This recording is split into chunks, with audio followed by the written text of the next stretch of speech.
अस्सलाम वालेकुम class, welcome to Balustan education channel. आज का जो हमारा वीडियो है ये यूनिट 6 से है। जो एक्सरसाइज है 6.2 उससे रिलेटेड है और इंशाल्लाह इस वीडियो के बाद एक्सरसाइज 6.2 का वीडियो भी मैं आप लोगों के साथ शेयर करूंगी।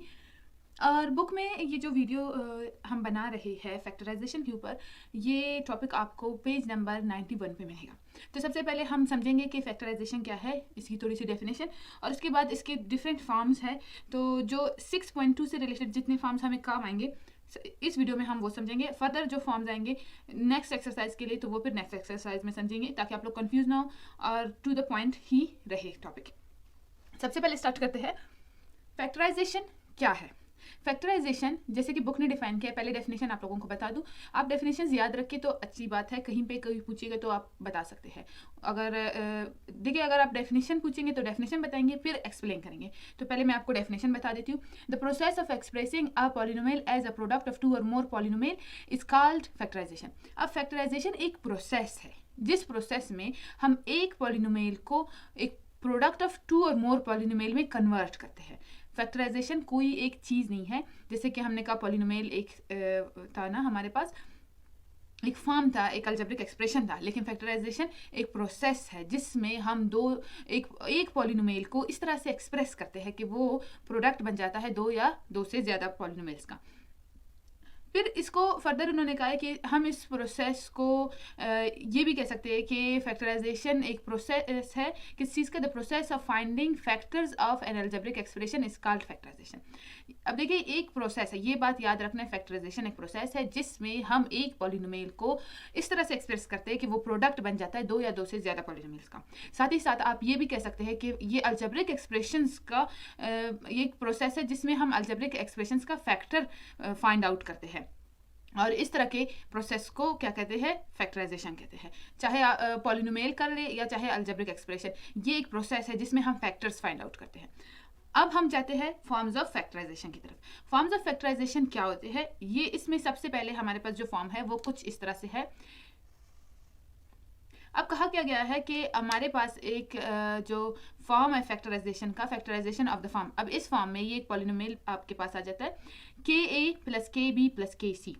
तीन हमारे पास डिफरेंट टर्म्स आ जाते हैं। In this type of factorization we take same constant common from the expression. अब हमारे पास कांस्टेंट यहाँ पे क्या है, के है, यहाँ, क्योंकि ए बी सी तो हमारे पास क्या होंगे, वेरिएबल्स है, और के हमारे पास कांस्टेंट है। अब यहाँ पे जो एग्जांपल मैंने दिया है इसमें भी बिल्कुल इसी तरह से है। 2x plus 2y plus 2z। जो 2 है वो कांस्टेंट है और x y z क्या है, हमारे पास वेरिएबल है।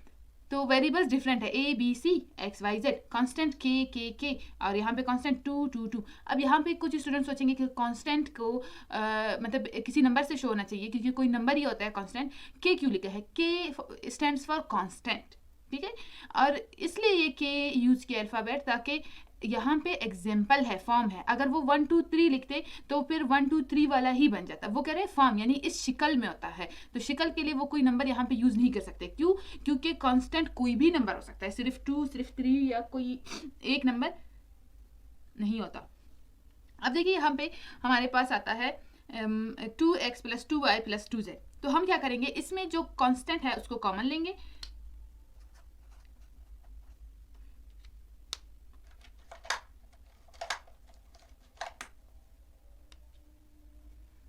जैसे कि हम लेंगे कांस्टेंट 2 कॉमन।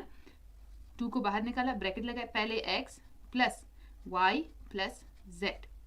अब देखिए, इसको हमने क्या कर दिया, इस फॉर्म से चेंज कर दिया। अगर ये 2 का ब्रैकेट से बाहर होने का मतलब है ये 2 इन सब से मल्टीप्लाई हो रहा है, तो हमने इसको चेंज कर दिया। जैसे उन्होंने बताया था कि इस फॉर्म में हम क्या करेंगे, कांस्टेंट को कॉमन लेंगे और बाकी सब वैसे ही रहेंगे। फिर नेक्स्ट हमारे पास आता है दूसरा जो फॉर्म है, सेकंड फॉर्म, इसमें जिसमें ये कहते हैं कि A C plus A D plus B C plus B D, इस तरह का एक फॉर्म आपके पास आएगा। यानी वो जो पॉलिनोमियल है या अलजेब्रिक एक्सप्रेशन है वो इस शेप में, इस फॉर्म में लिखा होगा। तो इस तरह के फॉर्म में आपने क्या करना है, इन this type of expression all terms do not have any common factor. अब देखिए, जिस पहले वाला जो फॉर्म था उसमें के कॉमन था सबके पास, लेकिन यहाँ पे सबके पास तो कोई एक, जैसे यहाँ पे ए है तो यहाँ पे बी है, ए तो यहाँ पे कोई है ही नहीं।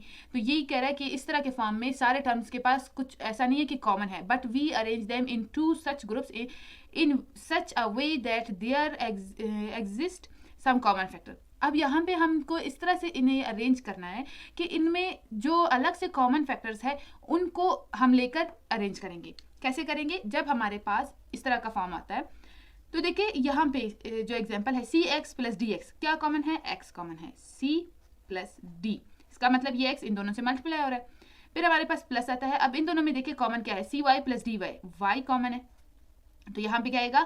सी प्लस डी। इसको फर्दर हम कैसे लिखेंगे कि C plus Y, sorry X plus Y multiply by C plus D. और जब आप इनको मल्टीप्लाई करेंगे तो आपके पास फिर से ये वाला फॉर्म आ जाएगा। हमें इनको सॉल्व करना है। अब देखिए product of two different polynomial बन गया, और यही तो फैक्टराइजेशन का जो डेफिनेशन था वो भी यही बता रहा था। थर्ड फॉर्म जो हम इस एक्सरसाइज में 6.2 में हमने इससे रिलेटेड क्वेश्चन करने हैं वो क्या है? वो है A square plus minus 2ab plus B square, यानी A square plus 2ab plus B square भी हो सकता है, A square minus 2ab plus B square भी हो सकता है। इस तरह के टाइप में हमें क्या करना है? This type can be factorised converting like expression product square and using complete square method. अब क्या करेंगे कि इस तरह के जो एक्सप्रेशंस हैं उनको हम कन्वर्ट करेंगे। जो हमारे पास एक्सप्रेशन हमने पहले पढ़े थे प्रोडक्ट स्क्वायर्स का, जैसे कि कुछ इस तरह से आप लोगों को याद हो, a plus B whole square is equal to A square plus 2ab plus B square.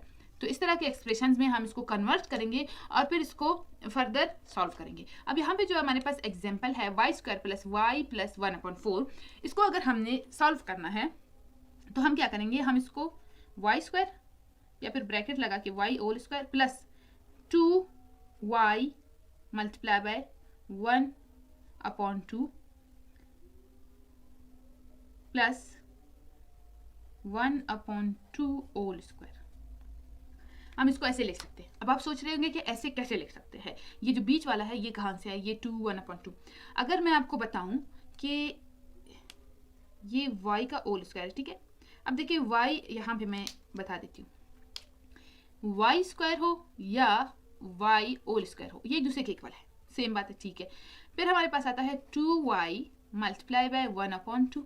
अब ये क्या हो रहा है? 2y से मल्टीप्लाई हो रहा है। आप चाहे तो इसको 2 multiply bye y multiply by 1/2 लिख ले, सेम ही बात है। ये वेरिएबल और कांस्टेंट जब साथ में होते हैं हमारे पास एक टर्म बन जाता है, तो ये मल्टीप्लाई हो रहे होते हैं। तो ये जब कोई मल्टीप्लाई होता है तो सेम नंबर को कट कर देगा, यानी 2 को कट कर देगा और हमारे पास क्या आएगा? y। तो यहाँ पे जो हमारे पास है वो y है, तो ये भी सेम हो गया। फिर हमारे पास आता है 1/2 होल स्क्वायर। इसका मतलब क्या होता है कि 1/2 multiply by 1/2, 1 multiply by 1 is equal to 1, 2 multiply by 2 is equal to 4, 1/4। तो ये भी हमारे पास सेम आता है, यानी हमने इस पॉलिनोमियल को कन्वर्ट किया इसमें और हम इसको कर सकते हैं। अब ये हमारे पास किस फॉर्म में है? ये हमारे पास A square plus 2ab plus B square के फॉर्म में है। देखिए ये y हमारे पास ए स्क्वायर हो गया, 2y 1/2 y a है और 1/2 b है और फिर 1/2 का b स्क्वायर। तो ये जब ऐसा होता है ये किसके इक्वल होगा? a plus b whole square के। तो हम इसको लिख सकते हैं y प्लस 1/2 होल स्क्वायर, क्योंकि this is convertible in this and ये जो फॉर्म है ये कन्वर्टेबल है इसमें। तो आपने इस तरह से स्टेप लेके जाना है कि वो जो पीछे वापस हम जा सके, पीछे कन्वर्ट हो सके। अब ये हो गया। अब इसको फर्दर हम अगर सॉल्व करें तो फर्दर भी कर सकते हैं। कैसे कर सकते हैं? y plus 1/2 multiply bye y plus 1/2, और बस यहाँ से फर्दर ये नहीं होगा। अब देखिए जब आप इन दोनों को मल्टीप्लाई करेंगे तो आपके पास वापस ये वाला जो फॉर्म है ये आ जाएगा। तो इससे कोई मसला नहीं है क्योंकि ओरिजिनल क्वेश्चन ही है, तो ये पीछे जाने का आपके पास है। अब ये दोनों मल्टीप्लाई होंगे। ये कैसे हमने कर लिया कि भाई स्क्वायर है और मैं ये लेकर आई। हमने जहाँ तक पढ़ा है पिछले एक्सरसाइज में, कॉन्सेप्ट में जो हमने सीखा था, हमने सीखा था कि a plus B whole square is equal to A square plus 2ab plus B square. और हमने ये भी पढ़ा था A square plus B square is equal to a plus B multiply by a minus B, sorry A square minus B square. तो आप लोग समझ रहे होंगे कि ये तो बिल्कुल इसी के करीब हो गया, इस वाले के करीब हो गए। नहीं, क्या होता है कि आपको पता है कि किसी नंबर का स्क्वायर मतलब है वो नंबर मल्टीप्लाई होगा उसी से, चाहे वो कांस्टेंट है चाहे वेरिएबल। अब वाई स्क्वायर हमारे पास वाई मल्टीप्लाई बाय वाई के इक्वल है और 1/2 स्क्वायर हमारे पास 1/2 मल्टीप्लाई बाय 1/2 के इक्वल है। तो अब देखिए ये जो होल स्क्वायर है ये y का भी स्क्वायर है और 1/2 का भी स्क्वायर है। हम चाहे तो इसको फर्दर ऐसे भी लिख सकते हैं कि y स्क्वायर अलग से और प्लस 1/2 स्क्वायर अलग से। अब क्या होता है कि हमारे पास ये इसका मतलब ये होता है कि ये इन दोनों का स्क्वायर है, तो आप इनको अलग से ऐसे भी लिख सकते हो। और फिर जब आप इनको अलग से लिखेंगे तो एक और फार्मूला है जो आपके बुक में डिस्कस नहीं हुआ है, जो है a square plus b square is equal to a plus b and a plus b. तो ये वाला फार्मूला डिस्कस नहीं हुआ है, लेकिन ये वाला मिलके यही फार्मूला बनाते हैं।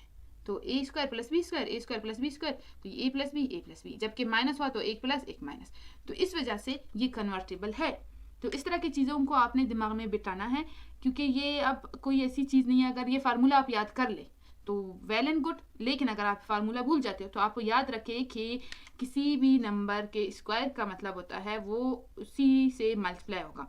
तो यहाँ पे क्या हो रहा है, ये y इससे मल्टीप्लाई हो रहा है और ये इससे भी मल्टीप्लाई हो रहा है, लेकिन एक अलग बात है कि ये फिर एक दूसरे से भी मल्टीप्लाई हो रहा है और कट और सब कुछ करके फिर से ये आएगा, जो मैं यहाँ पे डिस्कस नहीं करूँगी क्योंकि आप कंफ्यूज हो जाएंगे। बस यहाँ पे आप ये वाला फार्मूला अगर देख ले तो आपके लिए इजी हो जाएगा कि ये इस तरह से हो सकता है। इस वीडियो में इतना ही। अब इंशाल्लाह हम एक्सरसाइज 6.2 करेंगे, जिसमें जो क्वेश्चंस है जितने भी वो फैक्टराइजेशन के टाइप 1, टाइप 2 और टाइप 3 जो अभी हमने सीखा इनसे रिलेटेड है। और इसके अलावा फैक्टराइजेशन के टाइप 4 और टाइप 5 भी आते हैं जो फर्दर 6.3 से रिलेटेड है। तो वो 6.3 स्टार्ट करने से पहले हम पढ़ेंगे, अभी नहीं, क्योंकि आप लोग कंफ्यूज हो जाएंगे। अलजेब्रा में ये बहुत इंटरेस्टिंग चैप्टर है फैक्टराइजेशन, लेकिन उतना ही कंफ्यूज करने वाला है। अगर देखा जाए तो 8th क्लास के स्टूडेंट्स के लिए काफ़ी कंफ्यूज करने वाला है।